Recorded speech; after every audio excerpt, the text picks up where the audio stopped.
रिपड़ी report Naseer Ahmad नाले जो रिपड़ीअ में Sindh education foundation IBA Khairpur जे सहकार सां स्कॉलरशिप टेस्ट में रिपड़ीअ सां तालुक़ रखंदड़ 4 शागिर्दनि खे नज़रअंदाज करण ते शागिर्दनि ऐं वालिदैन जो प्रेस क्लब पहुची इंतज़ामिया ख़िलाफ़ एहतिजाजी मुज़ाहिरो कयो वियो।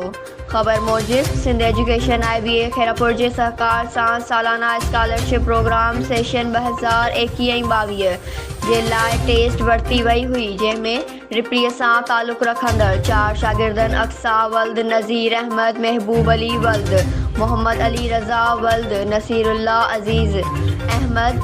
वल्द, ज़ुबैर अहमद टेस्ट पास कई हुई ऐं सनन जा नाला IBA जे मेरिट लिस्ट में पिणु सिलेक्ट कया विया हुआ।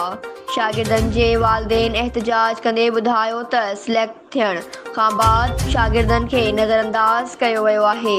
जंहिं सबबि शागिर्द मायूसीअ जो शिकार थी विया आहिनि। शागिर्दनि ऐं वालिदैन अपील कंदे सिंध एजुकेशन फाउंडेशन जे रीजनल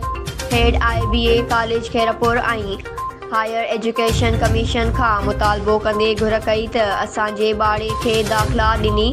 सुठी तालीम हासिल करण जो मौक़ो ॾेई संदन मां पखिड़ियल मायूसी ख़तमु कई वञे, न त ॿी सूरत में सेफ ख़िलाफ़ सिंध हाई कोर्ट वञण सां गॾोगॾु संदन ख़िलाफ़ बुख हड़ताल पिणु कंदासीं।